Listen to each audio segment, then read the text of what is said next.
Our next speaker is Professor Florian Dörfler from ETH Zurich, who I will now briefly introduce. Professor Dörfler received his PhD degree in mechanical engineering from the University of California at Santa Barbara in 2013, and a diploma degree in engineering cybernetics from the University of Stuttgart in 2008. From 2013 to 2014, he was an assistant professor at the UCLA in California. Currently, he's an associate professor at the Automatic Control Lab at ETH Zurich and the associate head of the Department of Information Technology and Electrical Engineering. He's a recipient of a truly great number of awards. I don't have time to mention all of them, but some of the more recent ones are the Distinguished Young Research Awards by IFAC, the Manfred Thoma Medal 2020, and European Control Award in 2020 as well. His students were winners or finalists for the Best Student Paper Awards at the European Control Conference in 2013 and 2019, American Control Conference in 2016, CDC in 2020, Best General Meeting in 2020 as well, and Best Parte Conference in 2017. He also received numerous Best Student Paper Awards during his PhD, and also the Best PhD Award from the University of Santa Barbara. Florian Dörfler's primary research interests are centered around control, optimization, and system theory with applications in network systems such as electric power grids, robotic coordination, and social networks.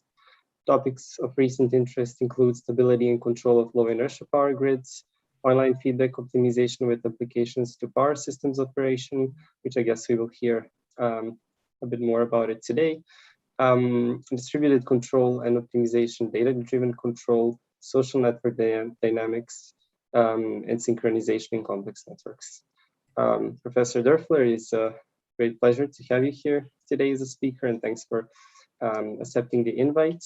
And finally, I would like to hand the floor to you. Perfect. Thank you very much for this lovely introduction, and welcome everybody out there in cyberspace. I will talk to you in the next 2 times 45 minutes, or maybe slightly less, about a method that is dear to my heart, namely online feedback optimization, and an application that is dear to my heart, namely power systems. Okay. Let's jump right into things. I want to acknowledge a few people that have been essential in developing all this work. First and foremost, my former PhD student, Adrian Hauswill, and my current colleague, Saverio Bolognani, and they've really been driving this line of research for the past 5 years, I would say, Saverio even longer.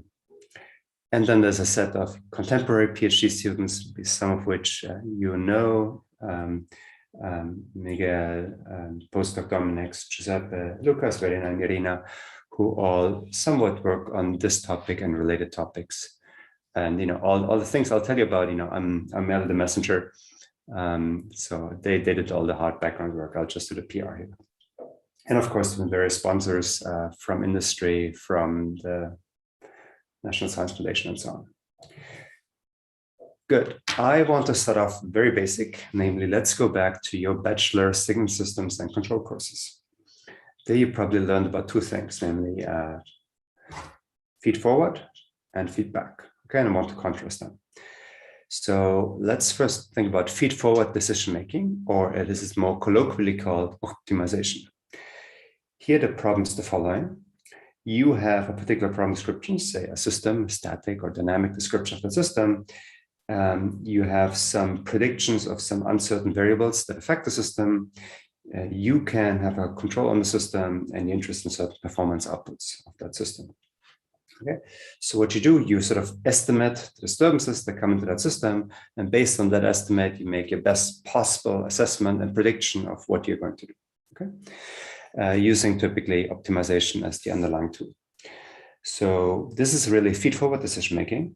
Its strengths are that you can take very complex specifications into account, complicated constraints, for instance, and the decision is, of course, optimal, multivariable, and so on. Many good things that you can use in offline decision making, which are much harder to do when you do it online instead of real-time feedback control. But this sort of decision-making paradigm also comes with strong requirements. Namely, to do any sort of feed-forward decision-making, you better have a very accurate model of the system with very few uncertainties. You typically want to have a full assessment of the state, quote unquote, of the system. That is, you need to know all the variables and where they're at. Furthermore, you need to have an estimate of any sort of future disturbances hitting the system. Say, in case of power system, you want to have a forecast of load and renewable generation. And of course, the price we pay to solve such complicated problems is it's computationally intense. Okay? So you need to have a computer at hand, and often a quite good one. Let's contrast that with feedback control, or let me say decision-making and feedback. Here, things are different. We take a real-time measurement from our system. We feed that measurement back into an algorithm called the controller, based on which we act on the system, possibly compare that measurement to a reference also. Okay, nothing new to you. I guess you've all seen this in your undergrad courses.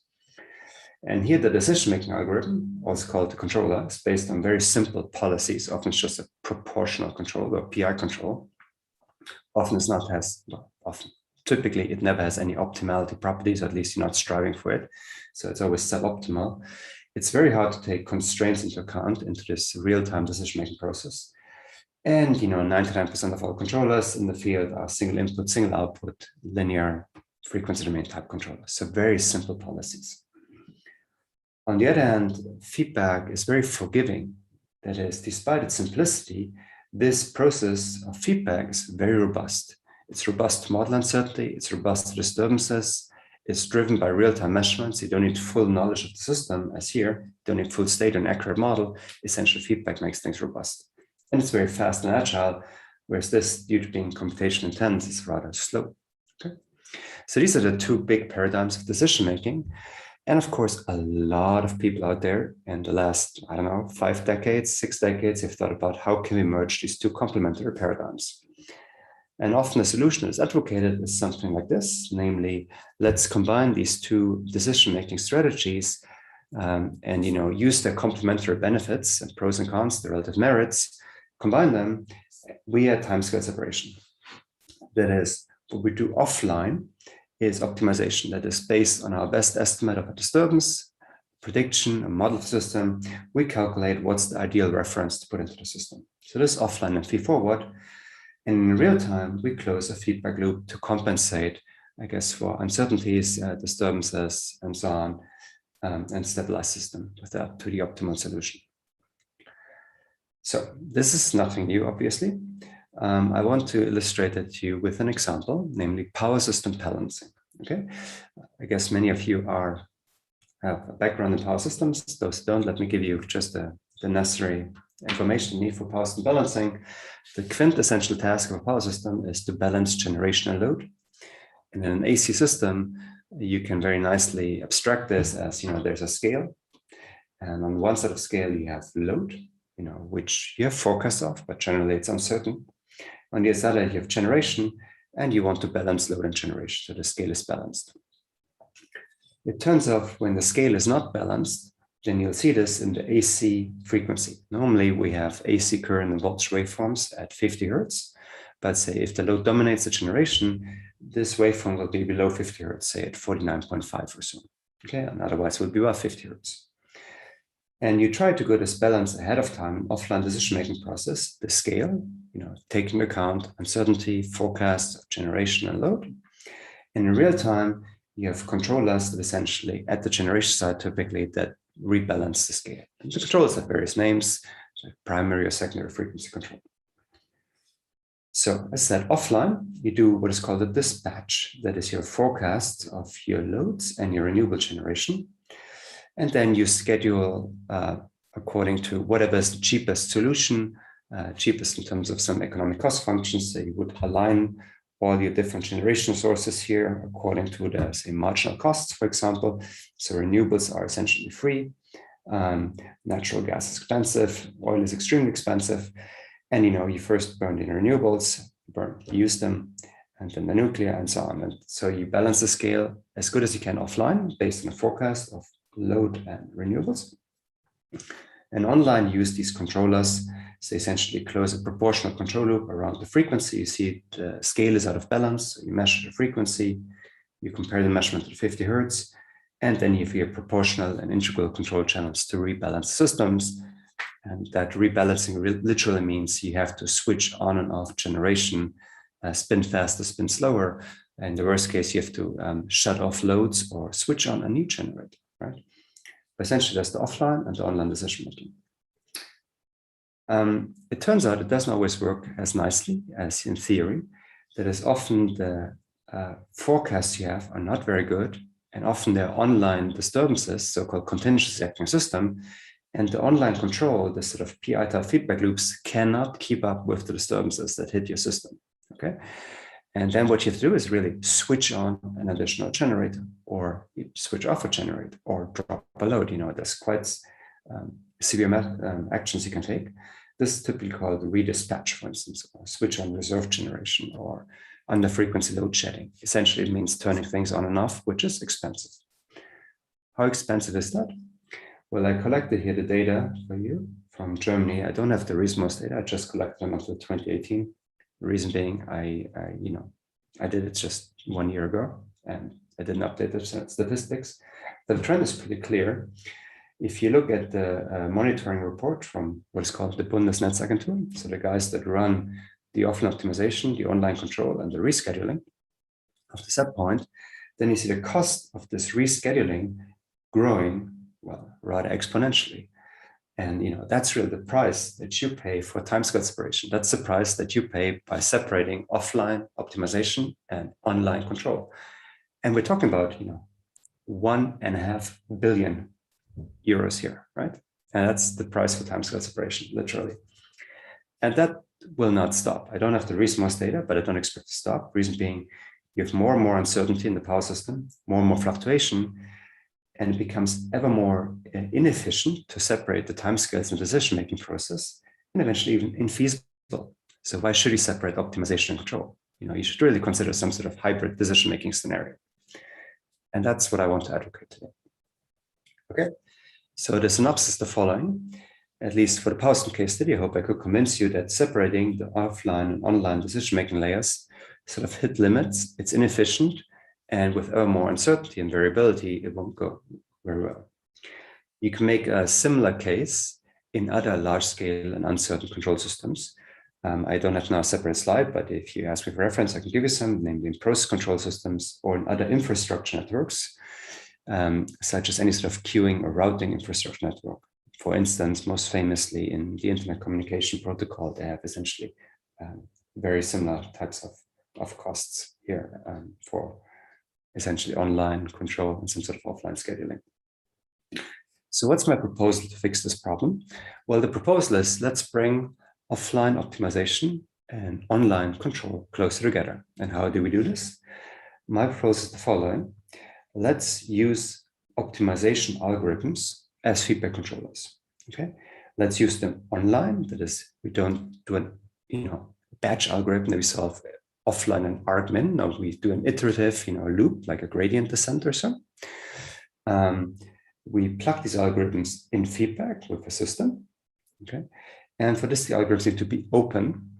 What do I mean by open? Open, I mean in the language of system theory. That is, they have to have inputs and outputs with which we can interface into the physical system. So here's the overall idea I want to talk about today. Let's think about the following.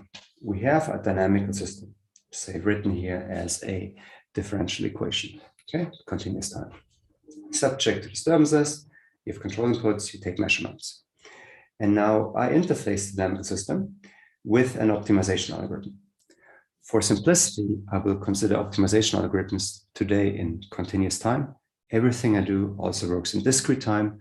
Everything I do also works when this is continuous time and this is discrete time, say if I sample data or hybrid setup.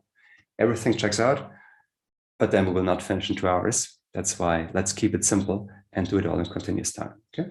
So take a continuous time optimization algorithm. In this case, for instance, just a gradient descent that says, I want to minimize this cost function. Okay. Let's go down the gradient. I may have certain constraints here. So maybe I clip the input or project it onto a certain set and then act on the system. Okay. So you have a dynamic system, you take a measurement, We feed that measurement into an open and online optimization algorithm that, for instance, goes down a gradient, that takes into account constraints, and then the decision of that algorithm we feed right back into the system. And you do this really as an online feedback loop. This is what I want to explore today, this overall idea. Okay, so that's the big picture. And now let's fill this big picture with some details. So what's the roadmap I want to explore today?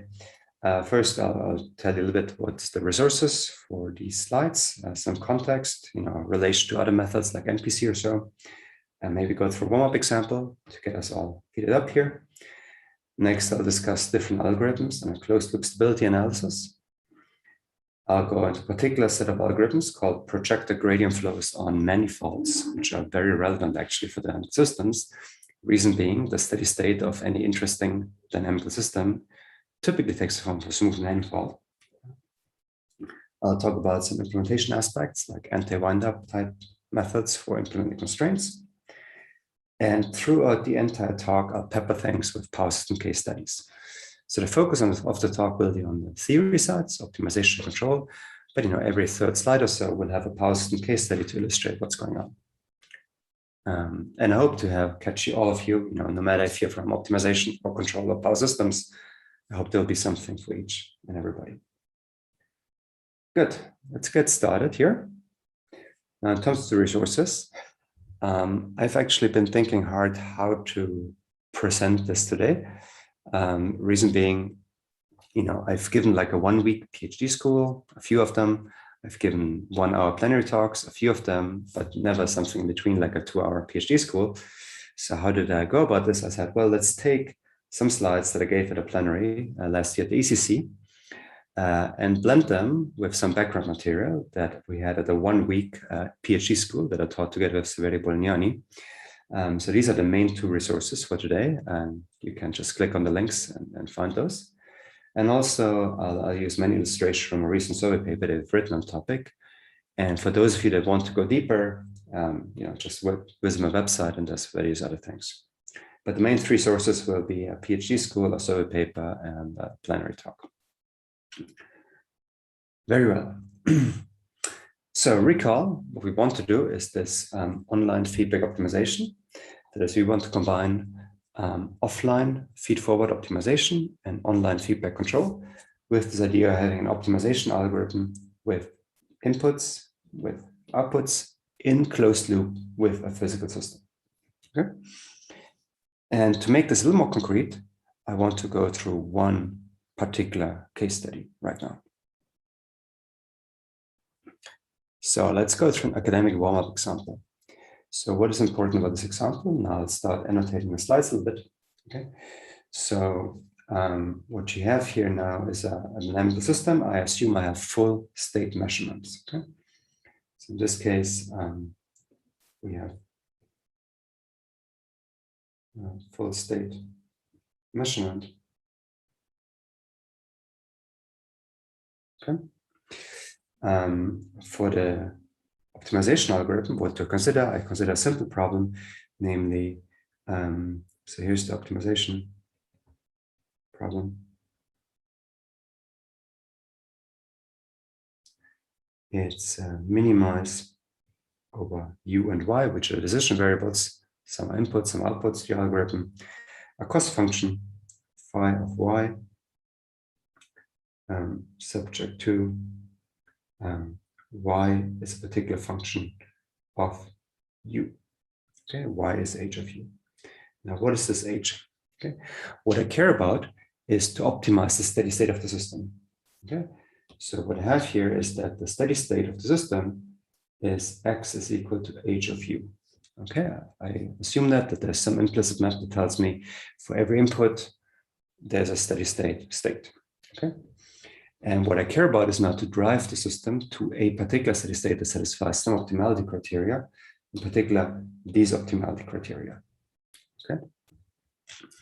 So I write down this optimization problem. Why do I not write here x or y? I mean, here I have x, here I have a y. Reason being there's some disturbances acting typically on your system, in this case, just an output disturbance, and I have y is x plus d. Okay. But the overall problem is sort of to optimize the steady state. Okay.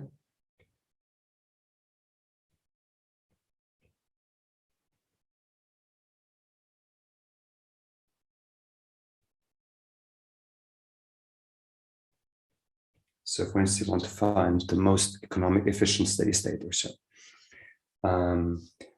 In this case, I don't include constraints, but everything I'll tell you will also be able to extend it to constraints, and we'll later do this.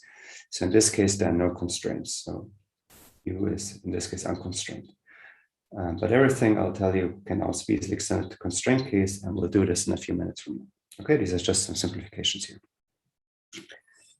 Note this, I can also write that optimization problem now as just by eliminating a variable y to say minimize a function over u and phi of h of u. Okay.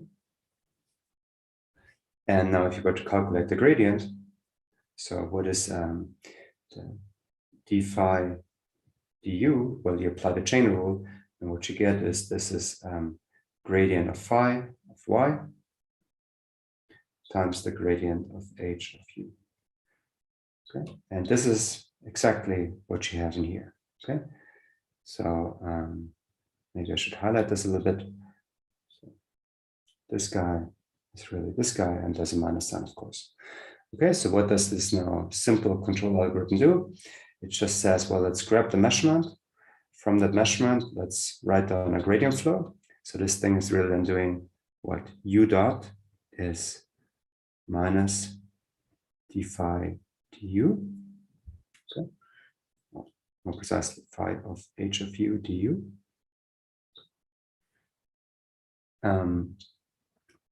Sorry. I'm clearly out of shape when it comes to online teaching. Luckily, I didn't have to do this for a few weeks. Let's hope we'll not have to do it again.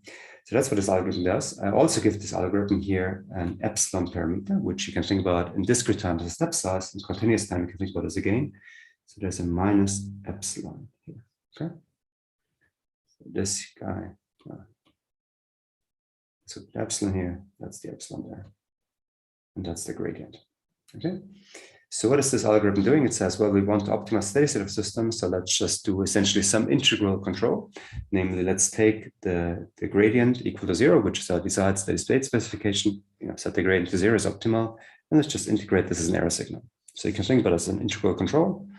Or from the optimization side, you can call it a gradient descent algorithm in continuous time, a gradient flow. Pick whatever you want.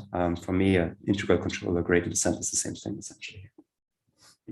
Okay, so this algorithm wants now to solve this optimization problem, drive the system to an optimal operating point. Okay, and as a little bit of extra, we have here that gain, and depending on the gain, things may go well or not so well. So let's fill that example with some numbers. So here the objective function that I've chosen, the objective is phi of y. In this case, that's a non-convex function. In particular, it takes the form of y squared minus 1 and everything square again. Okay, so non-convex, it has multiple minima, namely one at plus 1, one at minus 1. And the plant, the system,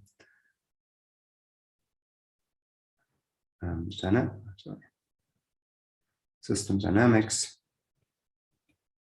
in this case were x double dot plus 2x dot plus 25x. So notice this is just an oscillator equation. So it's a weakly damped oscillator, and in the plots you can already see there will be some oscillations. And this dynamics of an input, namely there's also 25 times u coming in. That means that in steady state,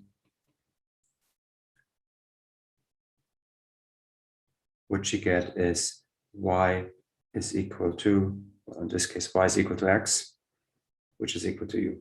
Okay, there's no disturbance acting here.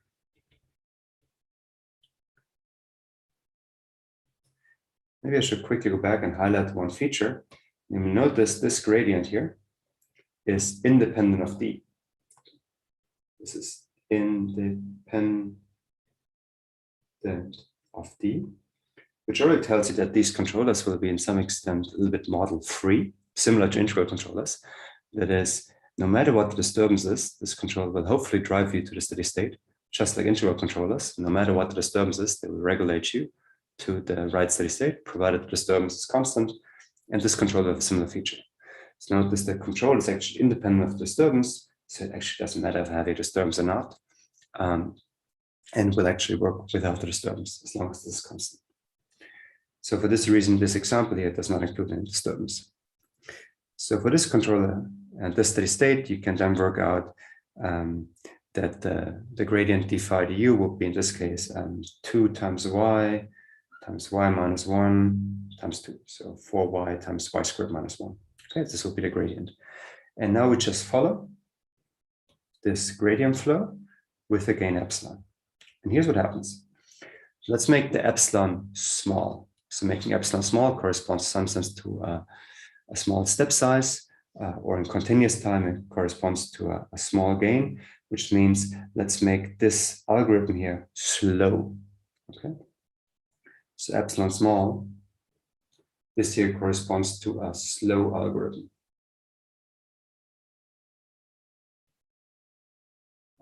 Whereas epsilon large corresponds to a fast algorithm. Now, what does fast and slow mean? It's always relative, of course, to the speed of the system. Okay? But what you can observe is that when you make your algorithm slow, then things will converge. If you make your algorithm fast, then, well, things will not converge, right? So what is it you see here? One is, what if the plant was static? Okay, that's this, this line here. So what if the plant is static? Okay, so the system is always at steady state.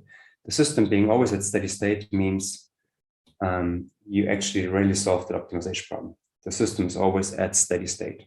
Okay, so just to repeat that, this here is the steady state. And the system being at steady state, the red curve, well, let's see, it will always, nicely decay, will always converge the actual optimizer, namely in this case, always that one, depending on initialization, may also converge that one, but this will always be the case. It's independent of epsilon, okay?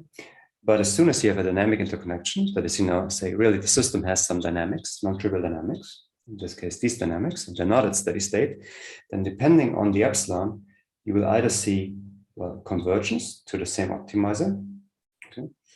You will see convergence, but in this case, to the other optimizer, so it jumps over there. So somewhat the oscillations of your system, that's the system state, get you over here. Or if you make the epsilon too large, then you don't see any convergence. Okay, so the takeaway is the following, maybe the main summary from this example is that you should choose epsilon small. That is, you need to make your optimization algorithm small relative to the speed of the system. Essentially, slow down the optimization. So you cannot do optimization arbitrarily fast. And we'll later actually will prove some theorems. What if you put now a nearly arbitrary algorithm and feedback with a non-linear dynamic system? What does slow and fast mean? When will this work out? But that's not just the takeaway. So different things depending on how slow or fast you make the algorithm. Very well. So now, after this example, which illustrates a lot of features of this controller, let me illustrate a few of the historical roots here of that algorithm and comparison. So this was just one warm-up example. Just go down the gradient to optimize steady-state operating point. And it turns out this particular way of looking at things has been proposed in many different communities by many people. One is process control, where people looked into the effect of doing successful optimization and feedback of the system to reduce uncertainty, to drive system to a particular operating point, no matter what particular inputs, outputs, disturbances are on the system. So it should be independent of the disturbance if you want so. And they've been using very similar tools. They've been essentially more working on the dual side, so they've been playing with multipliers. There is extreme seeking, which essentially has the very same block diagrams I've just shown you, essentially for gradient flow and feedback of the system.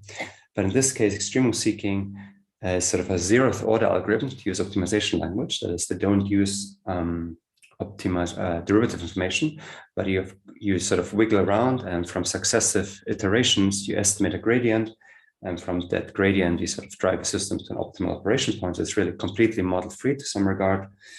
But it's very hard to do this when you have high dimensions or constraints. Okay, so it's really a method for unconstrained scalar problems. There are versions of MPC that do similar things. That is, you solve model predictive control problems. That is, you solve an optimization problem that says, given the dynamics of the system, I want to find a trajectory which optimizes some characteristics. In this case, also time domain characteristics, so minimize a function of time as well as a steady state. And there are various people that looked into how can you make MPC as an online algorithm. So you don't compute the optimal controller, but you just take, say, a gradient step or a Newton step towards the optimum, hit the system with whatever solution you get, repeat. Okay. This goes in the various names, most famously real-time iteration or real-time MPC.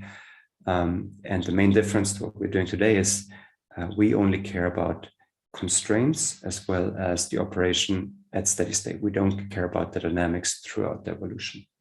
Okay. I should say historically, what I've just shown you has been one-to-one presented in the literature on internet communication protocols, TCP/IP, so internet traffic management, and more generally communication networks, most famous the work by Kelly, Lowe, and Srikant, where they sort of were first reverse manufacturing internet communication protocols. That is, they could show that the standard internet traffic management protocols take the form of some gradient, or more precisely saddle flow algorithm. That is, some variables go up, some go down, depending if it's a prime or dual decision variable. And then they could reverse engineer the protocols as essentially gradient flows. And from that, they were then building better protocols. There's also very long and rich literature in looking at optimization algorithms as dynamic systems. There's been a lot of early work. Maybe you have heard about guys called Arrow or Hurwitz, probably Brockett or so, that all looked into how can we analyze algorithms, dynamic systems, or build dynamic systems that minimize certain things, both discrete and continuous, and has seen a recent revival in the last few years, mostly machine learning, when people studied now things like stochastic gradient descent or Nesterov acceleration in continuous time. Essentially, continuous time is a little bit easier to study. You can more easily design good algorithms there, and then afterwards you discretize things. And finally, there's been a lot of recent system theory approaches that think about how can you combine algorithms that do, say, zero seeking, optimization seeking, together with dynamic systems. Okay, that's some related work. And then there's been a whole bunch of theory literature that came out in the last, say, 6-7 years on the power system problem. I really refer to that survey for more overview here. An early adoption was by Andrej Jokic, something that he called KKT control. That is, he built a hybrid type integrator that was tracking the KKT points of the system. And he put that essentially as a feedback control with a power system for what is called secondary control. So power system balancing, similar to that integral control in the frequency. But the literature really just kickstarted 4 years later with many groups in parallel by Caltech, UCSB, Minnesota, Padua, KTH, Groningen, starting off the problem.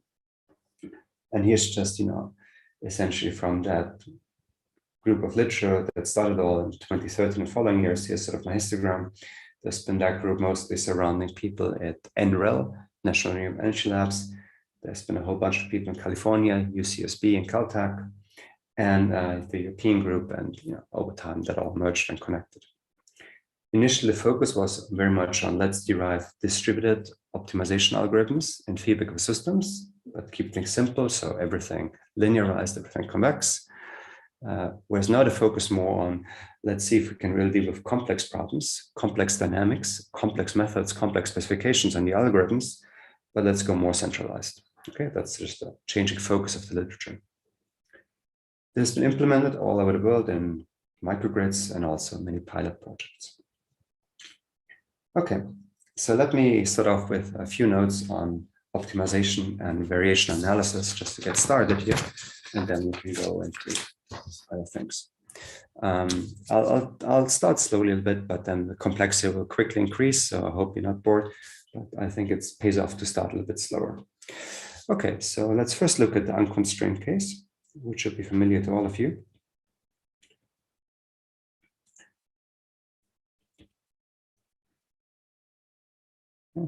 So we just have minimize or decision rule x across function f of x, and f is in C2, so twice continuously differentiable. And just to quickly recall a few things, f of x is convex, meaning as a first order condition that the gradients of the function lie below the function. That's the famous convexity condition, namely f of y is greater than f of x plus gradient of f evaluated x times x minus y. So this condition really says, take the function at point x, do a first order expansion of that function. So they're essentially a linear approximation. That's what this is. And you always below the function for any other point. Okay, that's the underestimated condition. Furthermore, what will be useful to have is f is strictly convex.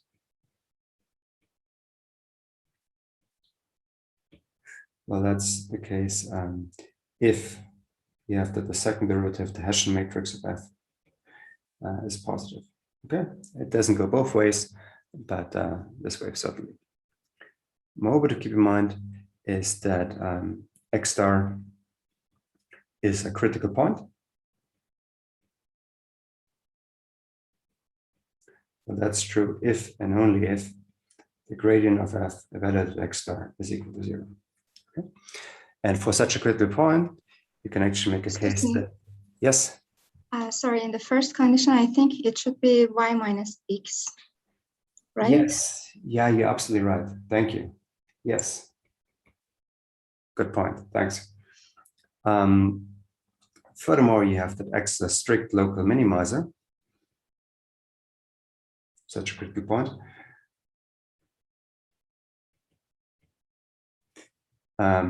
If additionally you have some strict convexity. Okay, so this is, I guess, easy. Now let's go into the constraint case. And they'll use some little tools from variational geometry, which I presume many of you have seen, but probably it doesn't hurt to have them. So here we have minimize of x and function f of x subject to x is in some set x. Now I'll not make any assumption on set x. I'll later put some assumptions. So assumptions increasing order of complexity would be Clark regularity, proximal regularity, and convexity. But there's a hierarchy of different things. And so just to draw a picture here. So you have your set x. That's your set x. Okay. You look at a point x. That's the point x here. I should have it here. Okay.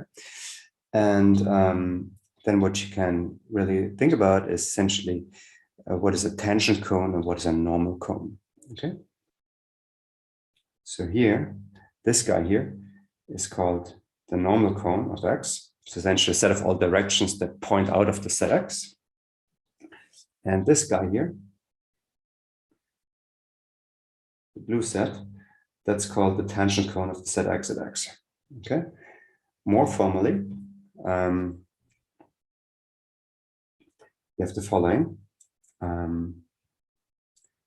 should I write this? So more formally, the definition of the tangent cone is the set. Let me first say in words: a set of all infinitesimally feasible directions. So if you have the point x, where can you go so that it is still feasible?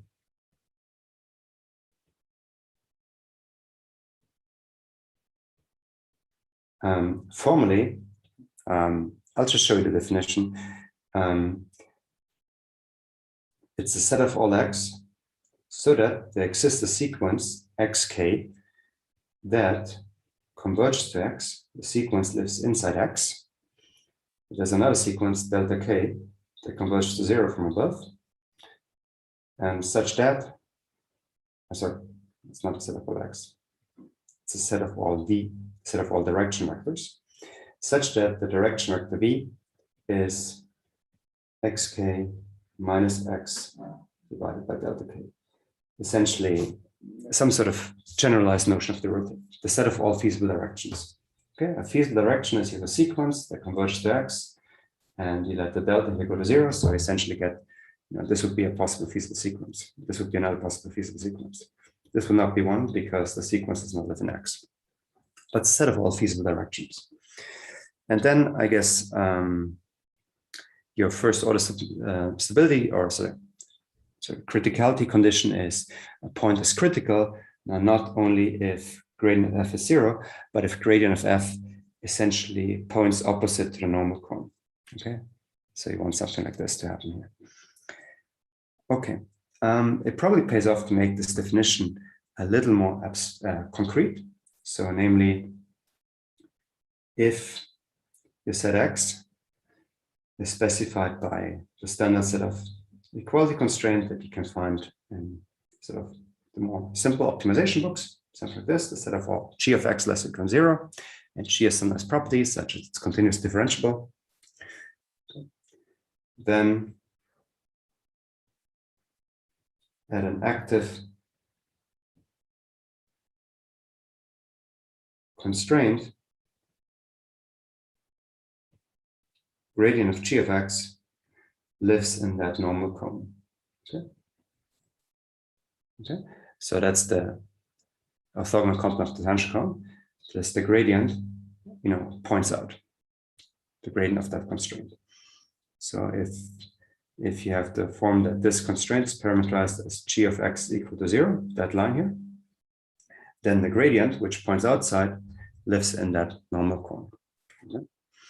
In particular, what you have is that the normal cone of x is equal essentially to the conic combination of all g of x. So it's some lambda times gradient g of x, where lambda is positive. Okay, so if you have only the constraints scalar, right, then you know that gradient g points outside. So the set of all vectors in normal cone is just lambda times gradient g. If this is a multivariable description, then you have a lambda 1, which is positive, times gradient g in that direction, plus lambda 2 times gradient g in that direction. So essentially all conic combinations. Okay, what else? In this case, the normal cone, so I should probably move on. And in this case, what is the tangent cone? Essentially, it's the dual in the sense of orthogonal complement of the normal cone. Namely, this is now the set of all w with the property that gradient of g times w is less than 0. Okay. So it's a set of all directions which points in the opposite direction of the normal vector. Okay. And then the last thing to keep in mind in this constraint case, I already said in words, x star is a critical point, so a candidate for an optimizer. Well, that's the case if the negative gradient evaluated x star is not 0, but now you say the negative gradient points into the normal cone. Okay. So again, doing the picture here, here's your set x, here's the point x, it would be the normal cone. Okay. And you say a point is critical if going down the gradient points this way. Okay. As I said before, you can parameterize a normal cone as a conic combination. It's just lambda times g of x. And if you write this now algebraically, then you get the standard condition of saying that minus gradient f evaluated x star is equal to some lambda times gradient of g of x star, which you probably may recall as a KKT condition. Okay, that's if the constraint is active. If the constraint is inactive, then the lambda is just 0. And you get all the KKT conditions you're familiar with. But I just find this geometric perspective useful for what we do later on. So I realize we're already hitting time here. Maybe I'll just present you now just a Stylus optimization problem algorithm that I want to solve. So in the more general case, we have again optimization problems that depends on use my pen here better. It depends on y and u. We have a constraint, y is h of u, and u lives in some constraint set, u and u.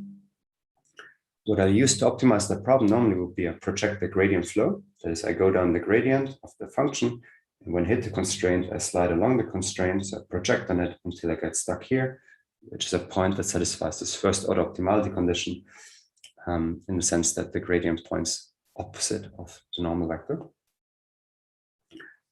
Mathematically speaking, what you need to formalize this is what is called a projected dynamic system. That is, the set of trajectories that are specified here are, well, that's a scary looking object. Let me parse that for you. So there's a vector field F, which gives you rise to all these arrows everywhere. But what you care about is only the vector field inside that feasible set. So this guy here, this is the set X. Okay, these arrows here, that's my vector field F of X. Okay. And what happens if you approach the boundary of the set X? If you approach the boundary, then you project, right? So this will go outside and you project it back down. Okay, and how does this projection work? The symbol for this projection is this guy. So you project the vector field F on X. In particular, you take a feasible direction. This will be feasible direction. So you look at all feasible directions, which are in the tangent cone, as I've shown you. So look at all feasible direction and tangent cone, and you find the closest feasible direction in tangent cone. Okay, so in words, this is the closest feasible direction. And you do this by finding the closest in some norm. And generally, you can pick a norm such as a 2 norm, or you can use a weighted norm, say a 2 norm, which is weighted by some matrix g of x if you want so, which is more generally called a metric. Okay, so the formalization is we have this projecting on the system. So you go down the gradient, and when you hit the constraint, you project. Okay, and the ingredients are you need to project on the tangent cone, set of all feasible directions with some metric g, with the vector field f, with domain x. All of this needs to be sufficiently regular. And if you have time towards the end, I can give you some sort of the definitions behind regularity. They involve things like proximal regularity or Clark regularity of tangent cones. Convex sets are a special case, but it can be very, very, very non-convex if you want so.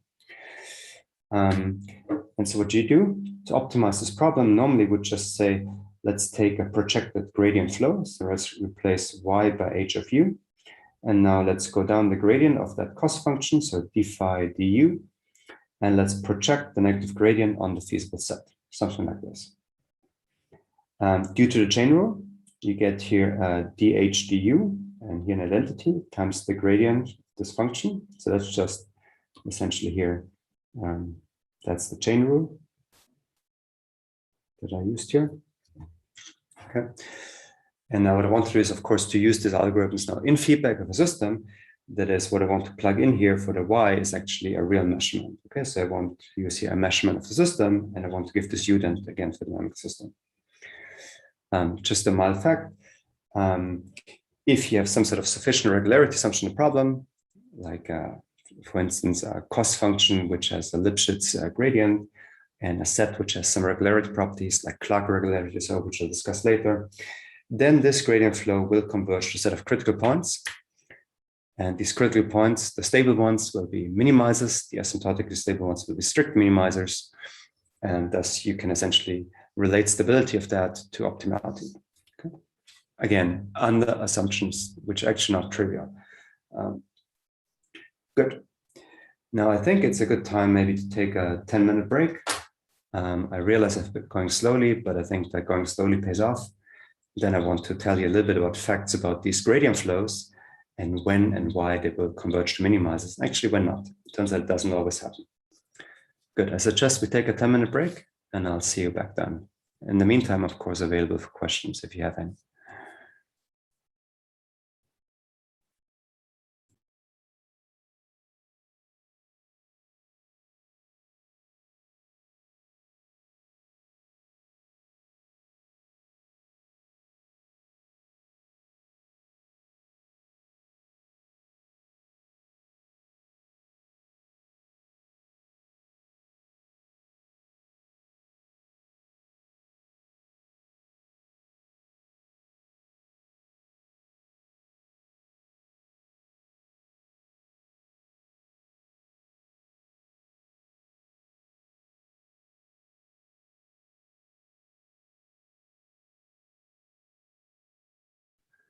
Seems like there are no questions coming right now.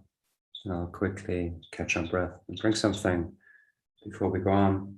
And don't worry, we'll pick up the complexity of the problems very, very quickly. So I know this has been very basic for many of you, but I thought it's probably good to go through these basics. Complexity will pick up quickly.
Very well, let's continue.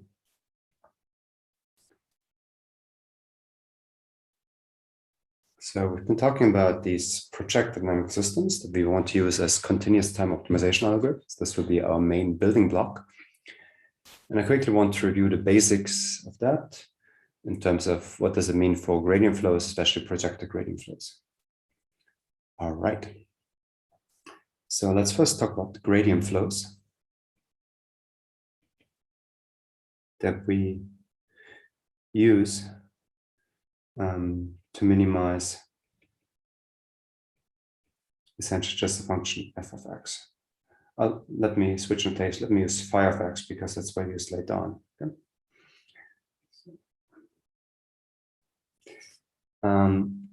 I'd like to distinguish a few cases. So namely first, let's assume that phi is strongly convex. Okay? Phi is strongly convex. Okay? That is, the Hessian of phi is positive definite. Let's make that an assumption. Let me drop the if here. So let's assume that. Okay. Then I can analyze this gradient flow as follows. So just write what is the gradient flow. Gradient flow would be x dot is of course minus gradient of phi of x. Okay. So these are the dynamics that I want to analyze here. In the simplest case, when the function is strongly convex, what I can do, I can build what is called a Lyapunov function. So those of you that took a control course will know what it is. There's a function similar to energy or distance to a particular desired point that is decreasing over time. Particularly in this case, I can use the function v of x, which is just 1/2 times the gradient of phi squared. You have to look how that function changes over time. V dot of x, well, this will turn out to be, so how does that function change along these dynamics? So it's a chain rule. So you have v dot of x is in this case just a gradient of v times x dot, and plug it all in, and you'll find this will be minus gradient phi times the Hessian matrix times gradient phi. And since the Hessian matrix is positive definite, this entire thing is actually strictly decreasing, and 0, well, that's if gradient phi is 0 and strictly decreasing nodes. And so that analysis shows that the minimizer is what is called asymptotically stable. In this case, I guess even globally asymptotically stable.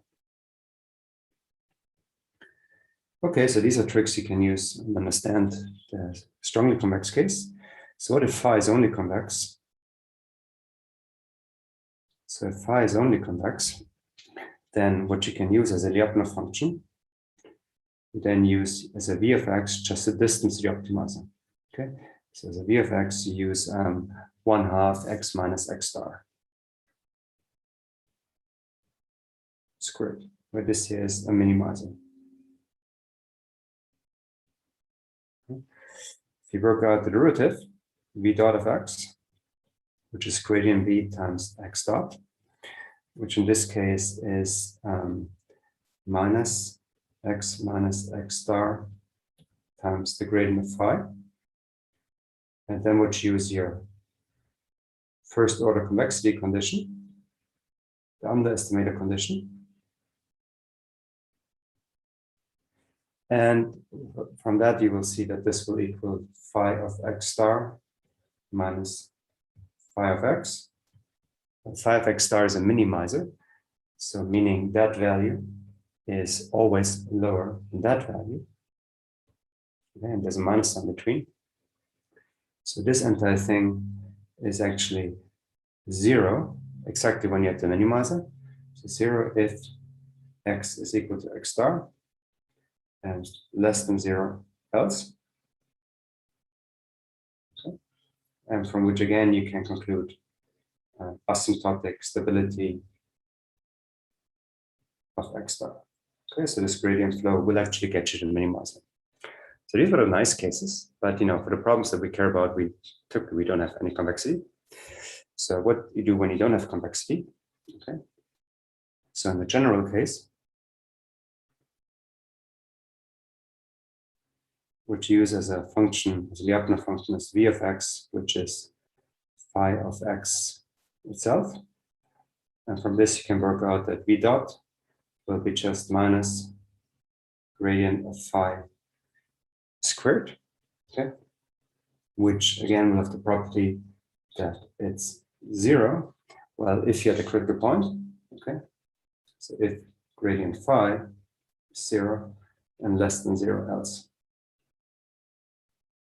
Sorry, I probably should improve my handwriting, otherwise we'll not be able to decipher this later on. So it's 0 if gradient phi is 0 and less than 0 else. So this is, of course, a critical point.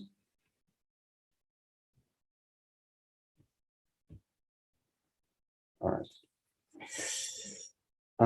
So in the general case, you can only conclude that the gradient flow gets to a set of critical points, okay? And then you need, so you have convergence to the critical points. And then you do a separate analysis, for instance, local linearization-based analysis, see if the critical points are stable or not. And again, you can invoke local strong convexity or so, because the linearization matrix will turn out to be a Hessian matrix. And you can conclude various statements. You can more or less derive the following type of results. Namely, you have that your equilibria are asymptotically stable. Well, if they are asymptotically stable, then there are strict minimizers. So a stable equilibrium is a minimizer. An asymptotically stable equilibrium is a strict minimizer. And now you would think that error goes both ways. It turns out to be not correct. So if you want the other direction as well, you need that your phi function is analytic. Okay, so it can be written as a power series, expanded power series. Turns out when you solve optimization problems, which cannot be written as power series, something objective is like e to the minus 1 over x. Just an example, that's not an analytic function. Then it turns out that, the minimizer is not necessarily stable, okay, on the gradient flow. Just so much about that. Now, what about the projected case? So, projected gradient flow.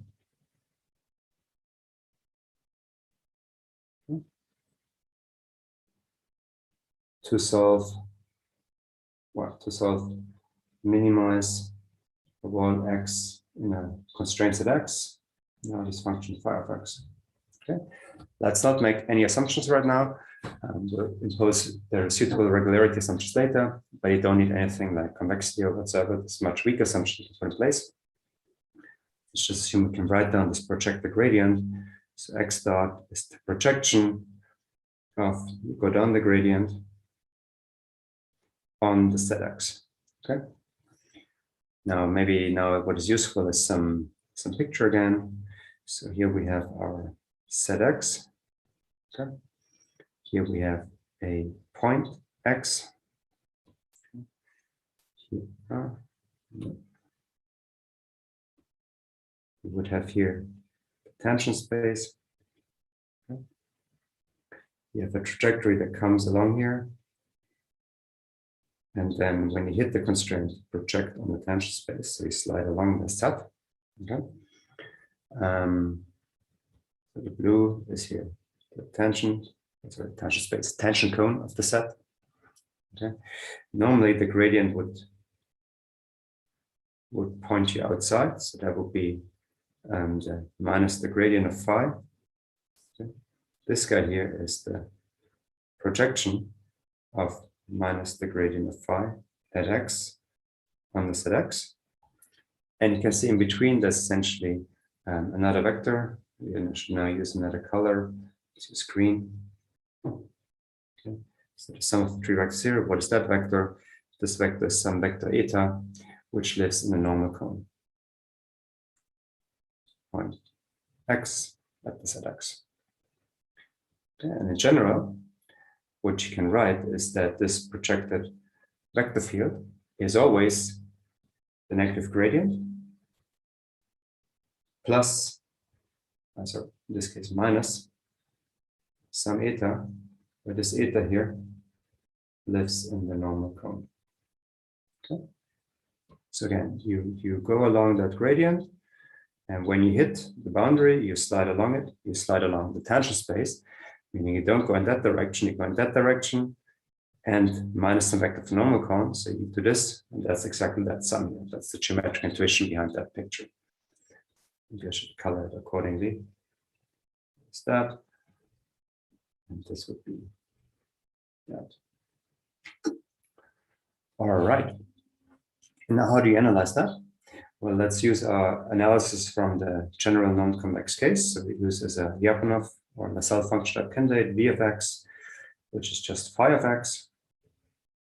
And then you work out what is the v dot of x, the derivative along trajectories. In this case, that's gradient phi times projection of minus gradient phi onto the tangent cone. Okay, so let's look at this graphically. So you have gradient phi, which is this vector, and the inner, and this vector is taken as inner product with the projection, which is this. So this together with this, the projection of this vector on that vector. Well, let's just essentially again the projection of minus gradient phi and now squared. Okay. And what you can now conclude is that where will this get you to? It will get you to all the points where gradient phi projected onto the tangent cone is 0. Okay, and if we go back a few slides, think about the first order condition. A critical point is when the negative gradient points to the normal cone. Okay, or equivalently speaking, when the projection of the gradient on the tangent cone is 0. Okay, so again, this here is equal to 0 at critical points. So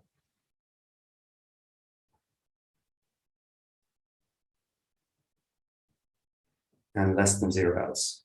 And then you can draw analogous conclusion about you converge stuff critical points, and they have the following stability properties. They're asymptotically stable if and only if they're strict minimizers under the extra assumption that you set phi, your cost function phi is analytic. Okay. Essentially, these projected gradient flows do what you want to do. They keep you inside the feasible set. So you start in the feasible set, you stay there, and you will actually converge to the set of critical points, and the strict minimizers will be stable. All right. Did I have something else to say here?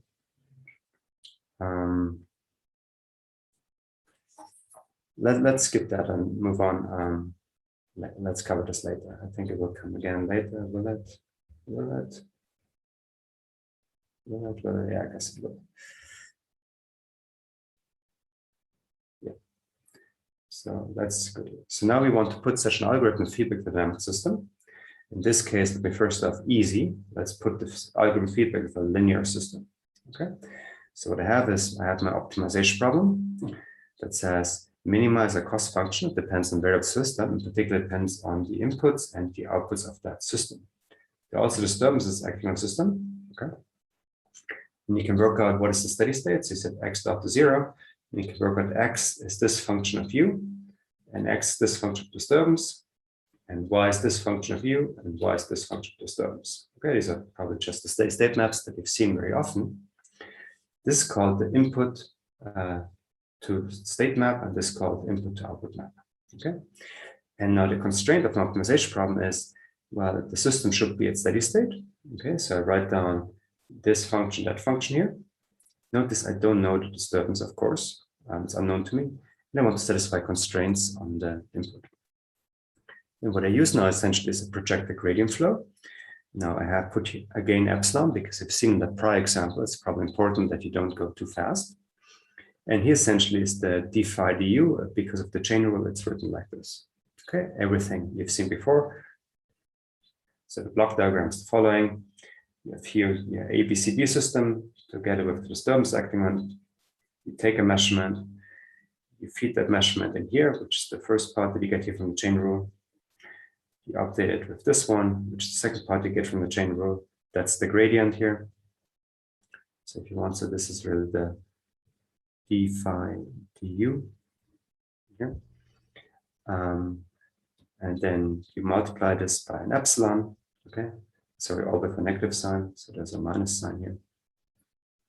You multiply this by epsilon, tells you how quick you should go, what's your step size, that's your u dot.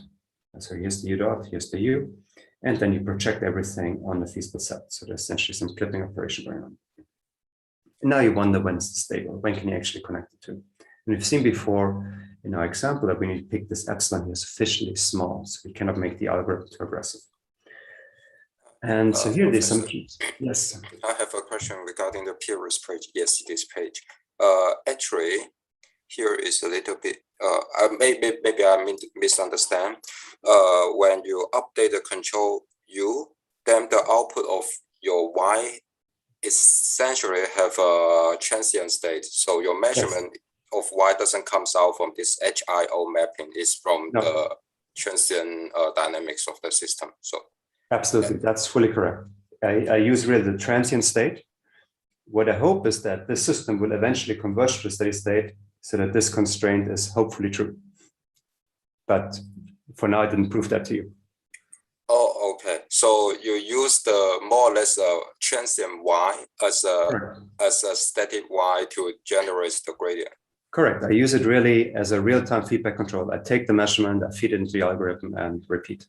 I don't wait until the system converges. Here is another problem because when you need to evaluate the gradient, you need to assume that you know the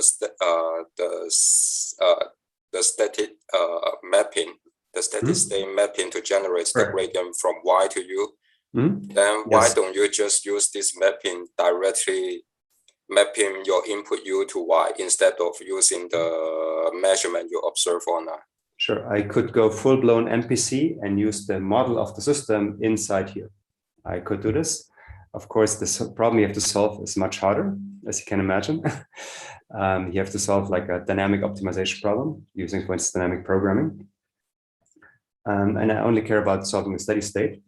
And it turns out this is a very robust thing. That is, you don't need a whole lot of model information actually to get this. This you can easily estimate actually from sensitivities.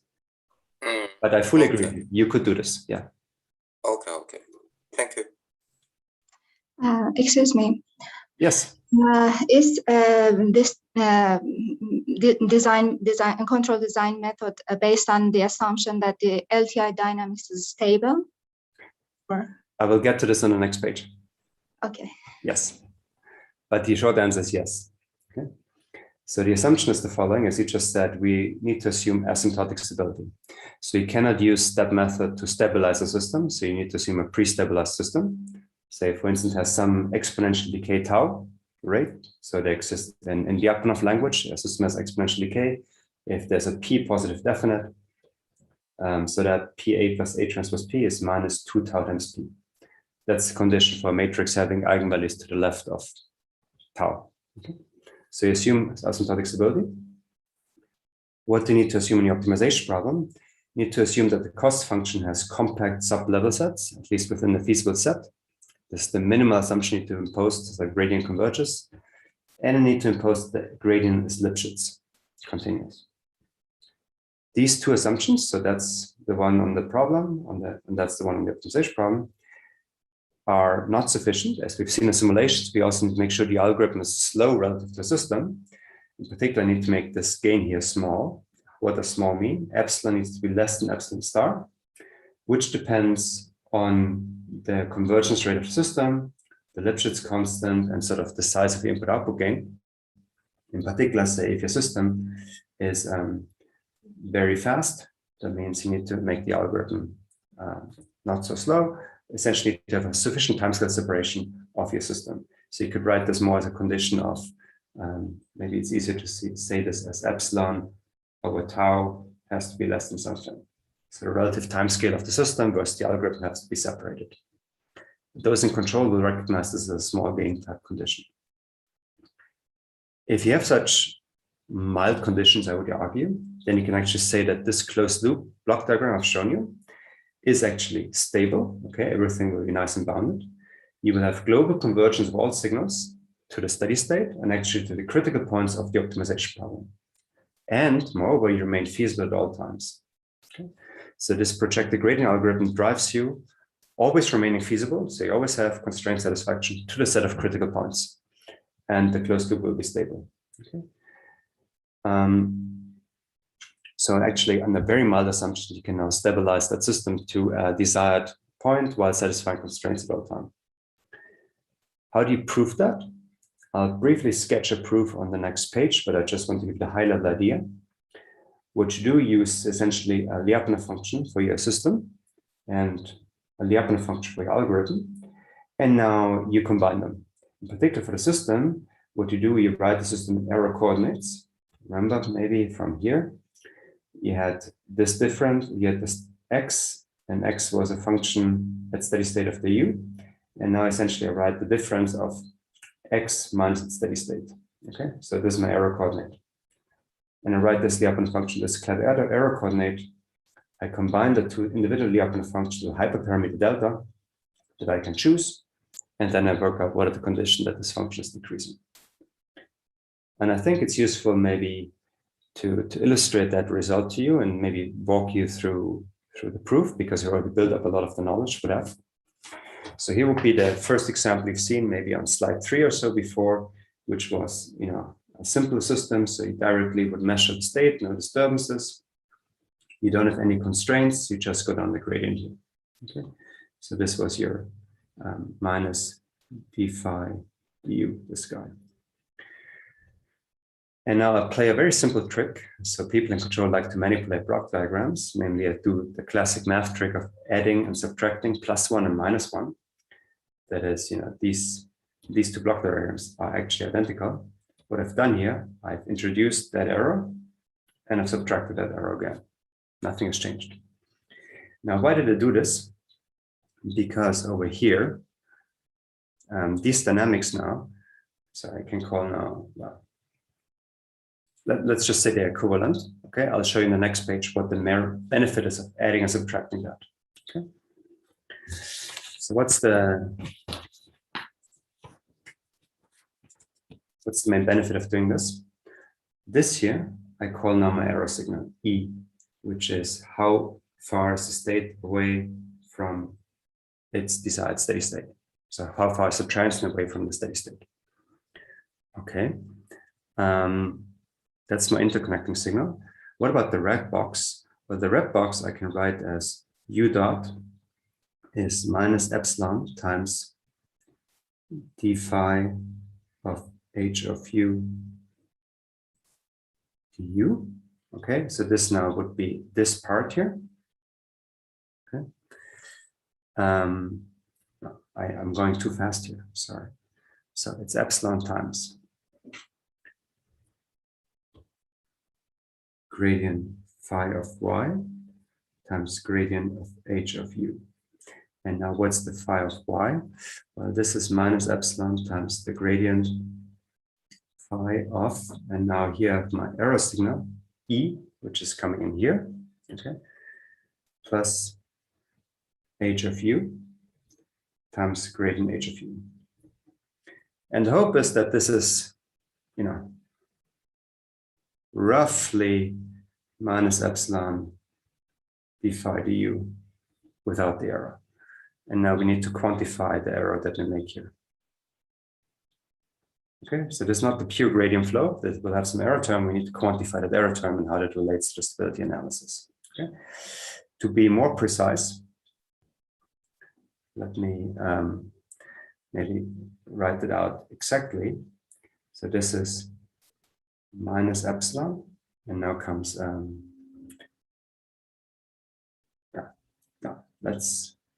let's do it on the next page because I need more space to clarify that. So let's now study the red box and see how would this guy evolve? How can we quantify the error that we make, and how will that error then affect everything else? Okay, so let's now study maybe the red box. which is the algorithm if you want so. Okay. So that's the box where we have dynamics. U dot is minus epsilon, and here we have the gradient of phi, which has here inside the h of u plus the error signal times the gradient of h. Okay. And now let's use our standard Lyapunov function that we learned about, how we analyze gradient flows, namely phi of h of u. So that's my Lyapunov function. So I have phi of h of u, and now I calculate the derivative. Okay, so what's phi dot of h of u? Now this is, of course, gradient phi of y times gradient of h of u times u dot. Okay, and now for u dot, I plug in the above formula, which gives you a minus epsilon. And here we have gradient phi, gradient h. And now let's plug in all the intermediate terms. Namely, what I do now, I will expand this term to two terms. Namely, I can also again play the old trick of adding and subtracting plus minus 1. So this will be again the same term, h of u plus e. And then let me add gradient phi of h of u. Okay. Well, yeah, I'll just write this gradient phi, and let's subtract again gradient phi. Okay, that's the old trick. And then we use some Lipschitz bounds to kill that term.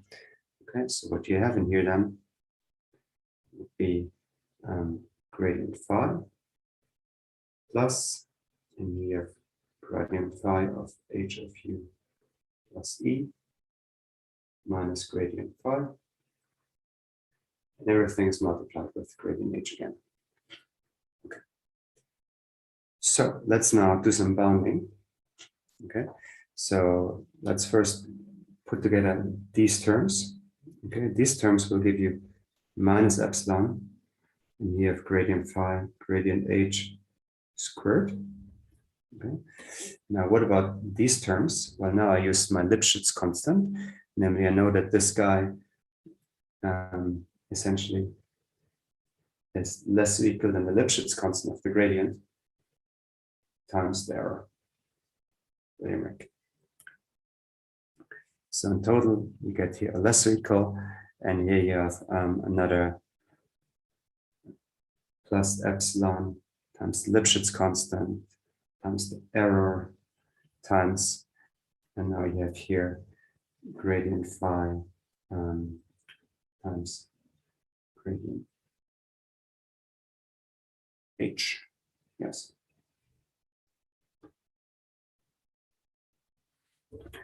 So far, so good. Now, what about the other box, the blue box from the previous block diagram? So I've added and subtracted here this thing. Okay, so I mean the blue box, the signal here is E, which is x minus h of u. So it probably makes sense to parameterize that entire blue box in E coordinates. So you write this in E coordinates. And what is this E again? Namely, E is x minus its steady state, h of u. In the linear system case, this is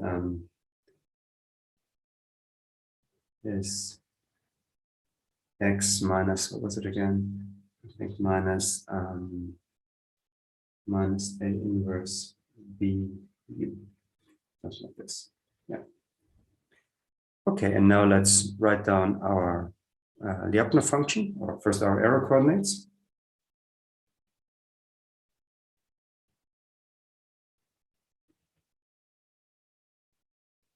What is that E dot?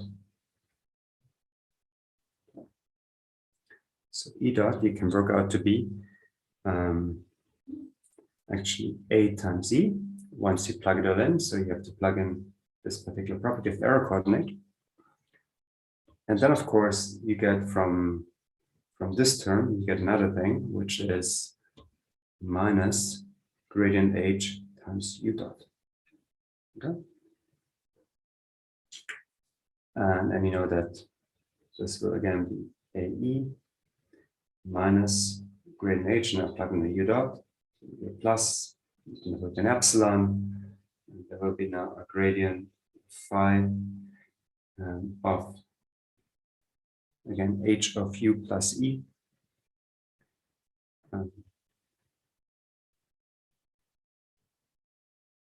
And then there will be another gradient H. Okay.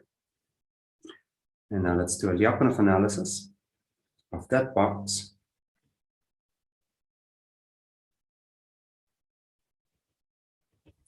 Namely, let's do this as a Lyapunov function V of E, namely E transpose PE.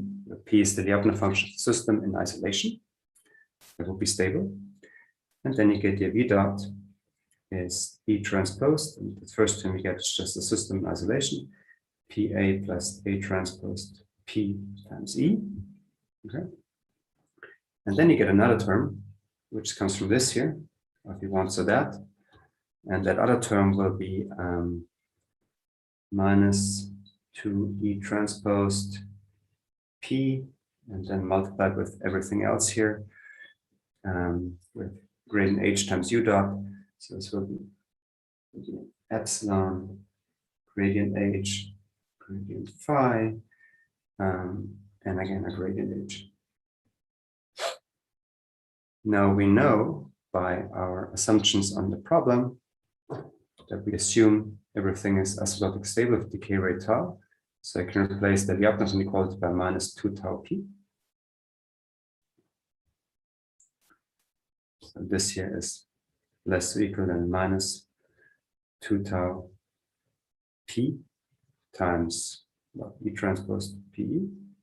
Okay. And this you can immediately lower bound as minus 2 tau, and here have a minimal eigenvalue of p, so you know it's post-definite, times E squared.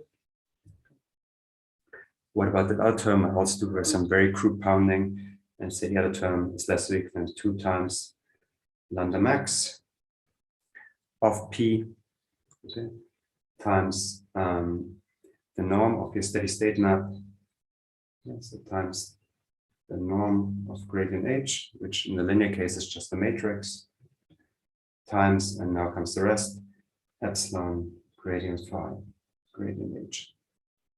Okay, so this was some very crude bounding. But that crude bounding is good enough, because what I can do now, I combine this and I combine that. Okay, this Lyapunov function and that Lyapunov function with its derivatives. As I combine these terms here. In particular, what I do is I just sum them up. I combine a little more cleverly. Namely, I form a joint Lyapunov function.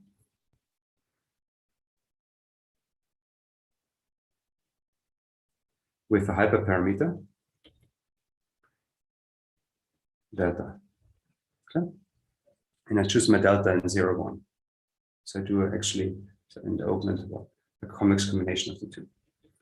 So I form a new Lyapunov function psi, which is parameterized delta, which is actually delta times E transpose PE, okay, plus 1 minus delta times the gradient phi of H of U,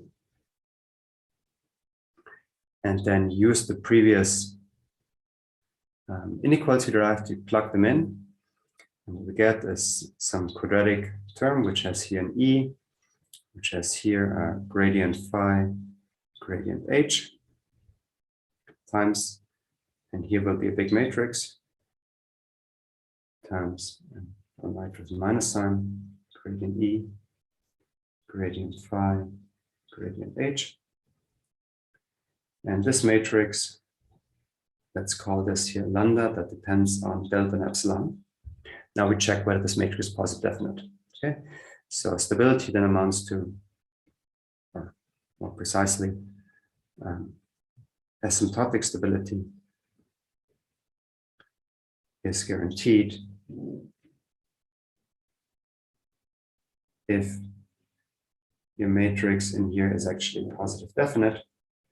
Okay, and what you do now We check the determinants. Okay. So this is again the case. You can easily work out that the diagonal elements will be positive if the determinant of that matrix will be positive, which you can just write the formula for. I will not now do the details, which gives you epsilon is less than something that depends on delta. And now you choose an optimal delta, which is less than some epsilon star, which was what you got on the slides. Okay. And now I realized it's a simple example, but it serves a blueprint. If I can do the proof here in 20 minutes on this one, you can imagine now, well, then you could actually take any algorithm for which you have a merit function that shows the algorithm is converging. You can take any dynamical system for which you have a Lyapunov function, and then you just repeat these tricks here. And actually you can, right? So all of this will generalize to more complicated dynamics. So before we go into that, so let me just give an example in optimal frequency control. So you have a dynamic LTI power system model, in this case linearized to satisfy assumptions. Our objective is power system balancing. Okay. So for the models, we have swing equation, first order turbine governor, group control, and we use a DC power flow approximation. What we can do is we control the generation step points. We cannot measure load disturbances, okay, but what we can measure is the frequency and the variables that we control, like the injections. And then our optimization problem is we want to have the most economic generation to the cost on how much does it cost to regulate the system. And for simplicity, I make the constraints soft. That is, I put here some additional cost on y violating some lower bound and y violating some upper bound. Okay, some soft constraints on operational limits if you want so. I have constraints in my actuation. I have u and u. I have a steady statement of the system. Okay, so this is a standard power system frequency control problem. And now I apply this projected gradient algorithm. Excuse me. Yes. I think I missed this point. Do we assume any constraint on the disturbance? For example, is it required that it belongs to a specific set like L2 signal or bounded? Or? So for this proof right now, I assumed it to be a constant actually. Okay. Now, if the disturbance is bounded, then you can extend the previous proof will essentially give you an input to state stability estimate that tells you if the disturbance is within that bound, you can that close to the optimizer.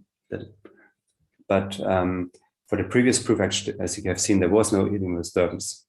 If you have a disturbance, and then depending on the assumptions you make, the proof that I've just shown you will give you some other type of result. Like a bounded disturbance will give you an input to state stability estimate, and L2 disturbance will give you a particular L2 gain, but the same proof method carries over. Okay, thank you. Sorry for not being more specific. I thought I'll just present the basics here, and the more complicated case I figured you can look up in the papers. But the basic proof holds the same no matter if you have a disturbance, no matter if you have a nonlinear system, no matter if you have like a much more complicated like a SQP algorithm or so. So we test this now in a system, fairly large, 118 buses here. We have a generator outage and a double line tripping. And we can trace now the power generations of the generators. And what you can see at this generator, we actually hit the constraint. We go down again. So we nicely respect the generation constraints. We look at generation cost. So this is what the feedback optimization achieves. If you were to know the ground truth optimal cost, that is every point in the simulation, you would exactly calculate the unique minimizer if you could do this. If you had all the information and computational power, you see that we very quickly converge to ground truth and actually track ground truth. That's a fairly large system, by the way. And we sort of minimized all the frequency deviations despite an outage and despite a double line tripping.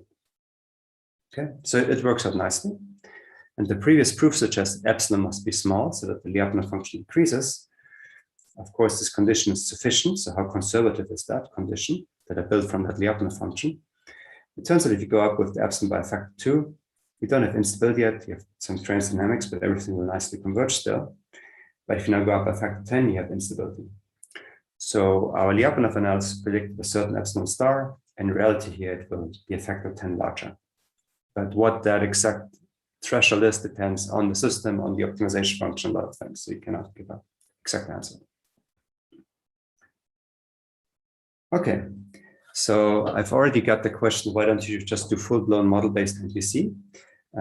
I could do this, of course. What's nice about this, I have very weak assumption in the plant. Okay, I only assumed essentially internal stability. That was the only assumption. I didn't need observability. I didn't need controllability. Other papers essentially need to assume passivity or some primal dual structure of the plant, but none of that is needed for that condition I just showed you. Actually, all I need is to take measurements. I need to have the steady state input output. I need to have the sensitivity, this DHD, gradient H. That's my only real assumption. But I don't need to know disturbances, and I don't need full state measurements, and I don't need a dynamic model. Okay, so it's not completely model-free, but it's getting there, because typically you can estimate that from measurements. On the optimization problem, we just required a Lipschitz gradient and properness, so compact sublevel sets. There was no convexity involved at any point. So it's a very parsimonious problem setup, but it gives you, quite nice results. Essentially, you have minimal assumptions, and it still works. And the proof that I've just shown you, if I can show the proof to you in a few minutes, you can easily think about, now you can extend this to a nonlinear system, time-varying disturbances. That question just came. Everything can be extended, and to general algorithms can all be done. Okay, and essentially the very same proof. Take your algorithm error function, take your control system Lyapunov function, patch them together in a clever way, and here you go. The takeaway is that these open and online optimization controllers can really be applied in feedback under very minimal assumptions. So I hope I have communicated that one. Maybe as a last thing I want to do on the board, before we go more into the slide presentation, because I realize our time is short, I just want to discuss some other continuous time algorithms. So one is, for instance, a Newton flow. Okay. Now, what is a Newton flow? I guess many of you know the Newton method. Okay. So what's the Newton method to solve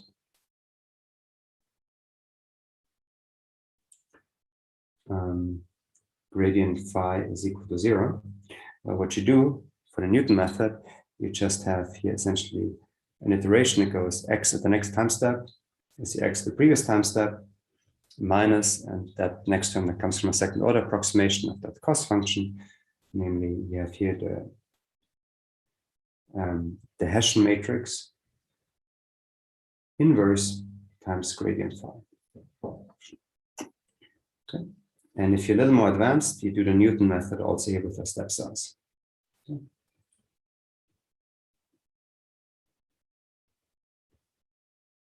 Okay, that would be a Newton method.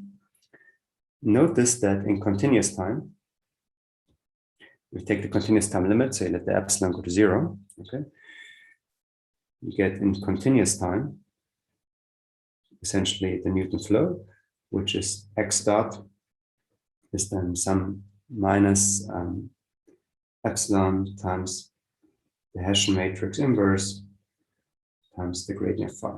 Okay, and this essentially is just some what I would call general metric gradient flow. Okay, so it's again a gradient flow. So Newton method is nothing but gradient descent. Probably have learned this in your optimization courses. But what you put here is a particular direction that multiplies the gradient. That direction can be, when you come from geometry, interpreted as a metric. That is, how do you measure in the products? What's your measure of distance? Okay. But in general, you could put here any positive definite matrix if you want. Okay. Any positive matrix would do. So this would be this one. You can also have gradient flows with memory. Okay. So instead of a plain vanilla gradient flow, or instead of memory, people in optimization like to call this also inertia. You could set up something like x dot is y, and y dot is minus gradient phi. Okay, so you have one more integrator in the system, essentially build a mechanical system. What is important that you then also need to include some sort of damping, minus dy. So this d is a damping term. Okay. These methods go by name. That's what I just written to you. When you discretize it, what you get is what is called the heavy ball method, invented by Poliak. a fun Russian guy. I once had the pleasure of drinking vodka with him in Moscow. And if you choose that damping term as a time-dependent term, sometimes people choose the d to be 1 over time. Then what you get here is what's called the Nesterov acceleration. So it turns out you get even faster method. Nesterov, also a Russian dude living in Belgium. And what's the advantage of doing this sort of second order type version of gradient flows with memory? Well, when you look into what this thing will converge like, so here you have time, and here you have phi of x minus phi of x star. How far are you away from the optimizer? These things typically will converge like this. Okay, so with some bumps, but it turns out they give you very fast conversions. Okay, so they give you 1 over t convergence, which is very fast. It turns out, so these improve over the standard 1 over t squared convergence of gradient methods. So adding another integrator gives you essentially a speed up. Okay, can be reasoned both in continuous or discrete time, but long story short, adding another integrator here with damping term gives you some sort of speed up. Other flows that you could consider, another famous one is the primal dual flow or saddle point flow, which dates back to Arrow and Hurwitz.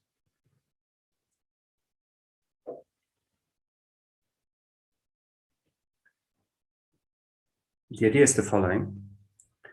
You have an optimization problem. Minimize f of x with some x, subject to, say g of x is 0. Okay. And what you can write down is the Lagrangian of that problem,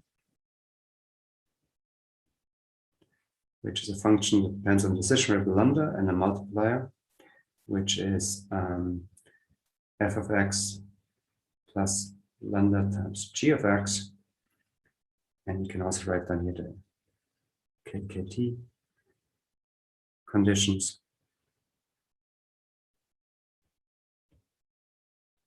Which would be 0 is the gradient of the Lagrange with respect to x, which is gradient f plus lambda times gradient g.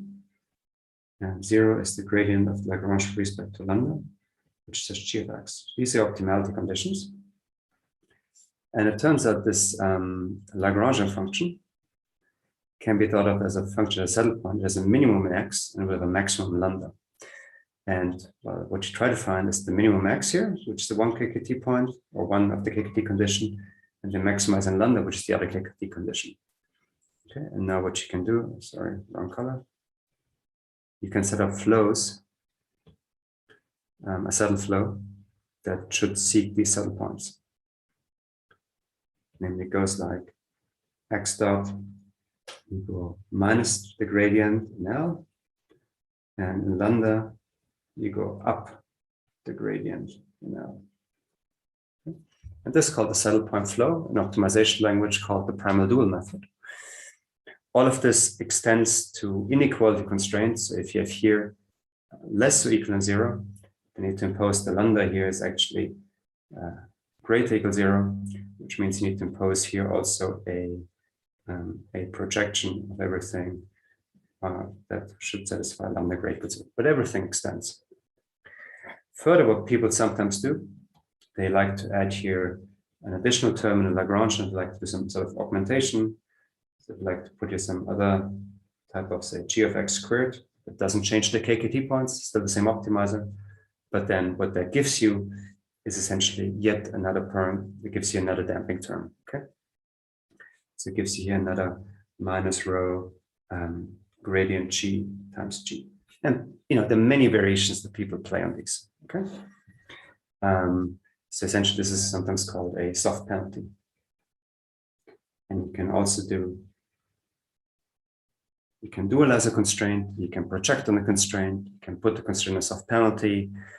And people have done all sorts of things. And yeah, many combinations thereof. I will not go into all of it. So if you were just to look what these optimization flows would do when you have constraints. So when you have just a penalty function, a soft penalty, that is you sort of do something like this, you just lift the constraint to the cost. You don't do the dualization, you just essentially say, I want to have this constraint going through, so I lift it to the cost. You can also do an inequality constraint. You need to write here max 0 and g of x. Then the associated flow will converge. But since you only have a soft penalty, you don't necessarily satisfy constraints, so you don't get to the optimizer. If you do something like what is called a barrier function, that's what you put here. It's not a square function, but a function that goes to infinity very quickly, like a log function. Then actually you will stay inside the feasible set, and you'll not get to the boundary, so you remain feasible, but you also don't get to the optimizer. When you do the dualization and do a saddle flow, then you get this sort of second order type behavior, and eventually you converge. But during transients, you'll be unfeasible. When you now, for instance, combine some of these, so you have a soft penalty for augmentation, you have a dualization, then you get a more smooth trajectory that will actually converge, but you remain a little bit infeasible during transients. When you do projections, you stay feasible at all times, and you can combine all of these in any way that you wish, and people work with all combinations that you can imagine. So for instance, you can say, this constraint I project, and the other constraint I dualize, and the next constraint I lift to the cost. You know, there's all these variations. Now the question is, how do these algorithms perform? So again, you could write down now a general nonlinear system, which has a steady state map, and you have some Lyapunov function for that system. That is, in this particular error coordinate, you have a Lyapunov function with k with a rate gamma, and it has some Lipschitz properties that the gradient is Lipschitz with a rate theta. You now can use a general algorithm, say you have a general metric gradient flow where this is a positive definite matrix, the Newton flow, one example, people have explored others. This would be the Newton method. There's also things like a mirror descent method, which gives you an even more complicated matrix, and. And then a stability condition, when you go through the very same proof as before, just now with these more general assumptions, is again something like epsilon has to be small. In this case, the role of epsilon is the metric, so you replace this by epsilon, you get the previous condition. In this case, the supremum over q of u inverse has to be less than 1 when multiplied with the decay rate, and the theta well. It's just some generalized time-scale separation condition. It's not so important what is written here. What is important for you is that the proof you've seen before can be one-to-one extended to more complicated flows for the optimization, more complicated dynamics. You can now also include these momentum methods like heavy ball. You can do primal dual saddle point flows. Everything extends. Very same proof, no additional complexity. So I'll, maybe I'll skip these examples in the interest of time. But everything extends. So you can apply this to a very highly dynamic nonlinear pulse and test case. Okay, in this case, it's a quite large system. It's the Scandinavian system, Finland, Sweden, Norway. Okay, which is very famous for some instability issues. In particular, there was a voltage collapse in Sweden in '83, so it's very prone to having problems with voltages. And what normally happens is a sequence of events happening, like, there's a fault, and there's a wrong response from some controller, and some nonlinear load interaction, and things go downhill. What mathematically was happening is a bifurcation mechanism. So we tried to replicate this in a high fidelity model of the Nordic system that we built together. And what you can see here is sort of a voltage collapse. So what we did event, the load is stepping up. The controllers respond in a very unfortunate way. Essentially, when load is stepping up, the generators, pick up the extra slack, they measure the frequency, respond to the frequency.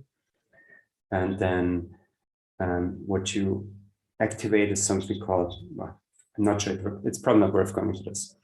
But there's a sequence event that eventually leads to your voltage drops. Okay? The voltage at the distribution grid and the transmission grid and the generators.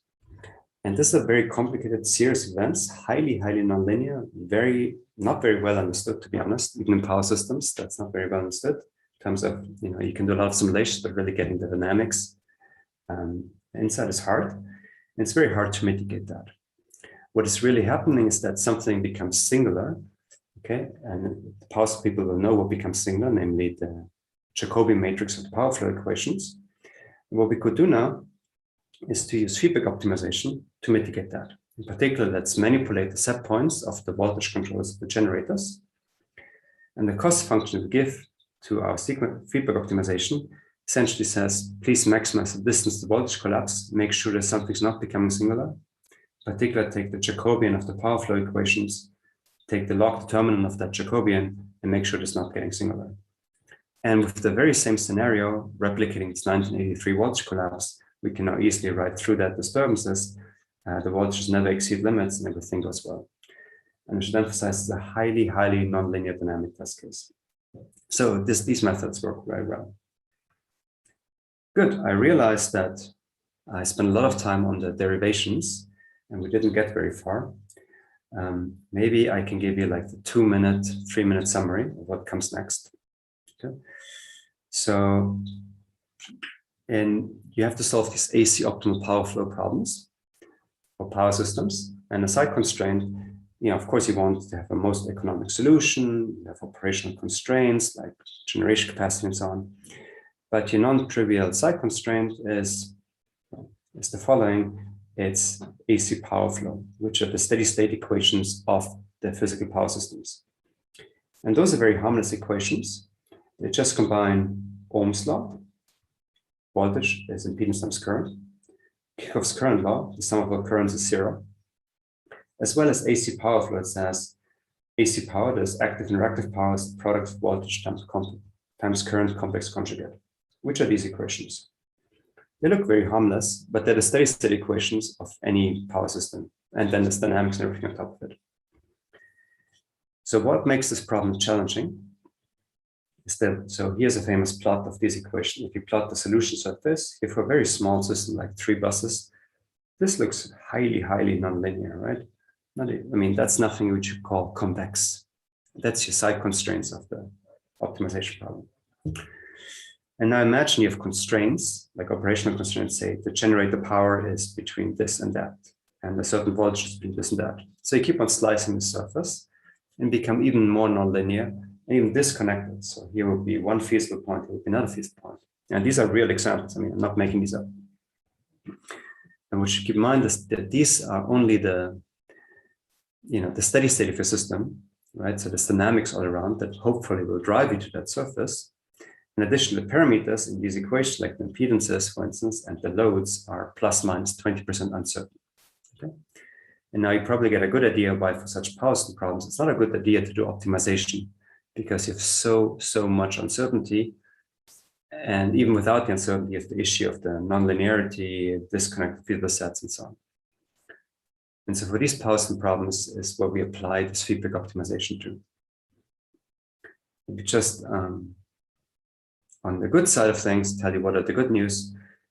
These equations are very complex, but what you can formally show that these equations, which give rise to this nonlinear solution surface, from what is called a smooth manifold. That is, the surface has some sort of smoothness properties and constant rank properties. That is, you can well approximate it by linearizations at any point. And certain things in optimization like LICQ, linear constraint qualifications, hold generically, which gives you a lot of flexibility for the algorithms. Okay, all the regularity assumptions you will want to have in place are in place. And it also turns out that these equations are the steady state of a physical dynamic system, which is actually a locally attractive steady state in the ambient dynamics. So the dynamics will drive you to the surface. You don't have to worry about that. So going back to our previous stability proofs, the physical system will converge to that steady state, at least locally. All you have to make sure is that you ride on that surface in the right way. So the physics essentially enforce feasibility for you. You don't have to do this, which gives a lot of robustness. And now the idea is what you do, you now take some power optimization problem, we say minimize a cost subject to this AC power flow manifold, these weird equations and operational constraints, which is this. And now let's apply feedback optimization. So you have this system, you apply the projected gradient feedback and see where you get. And what makes it hard is this projection, because what you project now on would be not only the operational constraints, but also this AC power flow manifold. Okay, so when you need to slide along that surface, when you hit the boundary, you need to stay feasible. Okay. Turns out it can all be done. Okay, it's all you need is the linearization of these equations. I will now not reveal what you get into, but you can nicely show that again under very mild conditions on such a complicated structure like a manifold intersective constraints. It will be a very simple one. It's actually simple. The 2-norm ball intersected with a 1-norm ball, which gives rise to this weird set, that this gradient flow would still converge to the optimizers. Okay, and the same holds true when you go to such a power system. But I will now not go into any of that details because I think you've seen enough. I think I brought home a take-home message. So if you abstract optimization algorithms to dynamic systems, you can put them together in feedback with physical systems and actually show some nice properties, such as constraint satisfaction, asymptotic convergence, optimality, and the rest is just technical. Let's say it like this. Good. I'll stop here. I wanted to show you many more things, but I don't think it pays off if I would now overload you. I guess the core of what you've seen is that stability proof. You can connect an algorithm to a dynamic system, and the rest is just working out the epsilons and deltas. Cool. Thank you very much. If you're interested, many more stuff is on the slides, and you can also contact me. Thank you.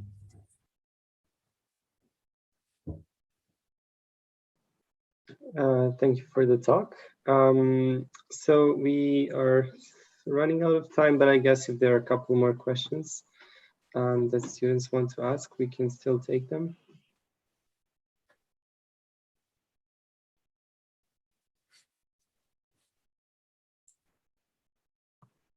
So there's also a power system side to the story. All of this actually has been implemented in real world grids, and it works. Okay. I just told you the math side because I thought that's more interesting to this audience.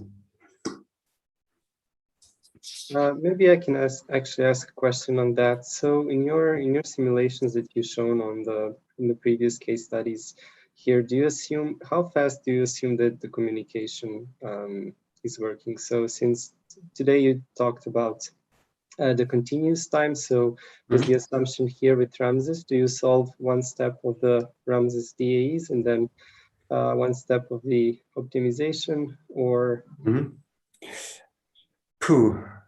Now, to be fully honest, since I did not write the code, I cannot tell you how we intersperse the step sizes, but definitely pointed on the weakness of these algorithms. That is, if you just apply them as they are, they typically end up being centralized. That is, you need to communicate information around.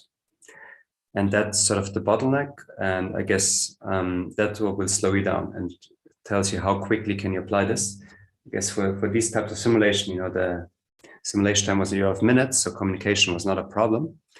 But if you want to apply this, say, to very fast dynamic processes, then the bottleneck is, yes, you have to communicate information around, because the projected gradient of your cost function just turns out to be not decentralized unless you put some structure in place. But I don't actually know the exact sampling rate here. Yeah, all right. But I guess even if it was a bit slowed down, so if it wasn't each step in the solver for each step of the optimization, I guess the algorithm would still be able to. We would then go into more of a discrete time setup, but I guess that the algorithm would be able to handle that as well. Yes, so when we apply it in practice, actually, that's not the limiting factor, like how quickly can we run the algorithm. I guess the limiting factor is the fact that you have to communicate, that you have to take a measurement and have to communicate it elsewhere. But then the speed of communication is not that relevant. Turns out these algorithms are very robust. You can also use old information to update them, but you just need some information. So they are not completely model-free, or well, they are. Let me be more precise. These algorithms replace knowledge of models by real-time measurements. And either you have the one or the other. In this case, you trust the real-time measurements. All right, makes sense. Thank you. So final call for the last question, if anyone wants to ask something. All right, that doesn't seem to be the case. Everyone seems to be hungry and looking forward to lunch. So I guess we can slowly close the talk. I would like to thank Professor Dörfler once again for coming today and delivering a very interesting and insightful talk. Very good. Thank you all. I hope you learned something to take away. I only cover part of the material, but I thought the interesting one.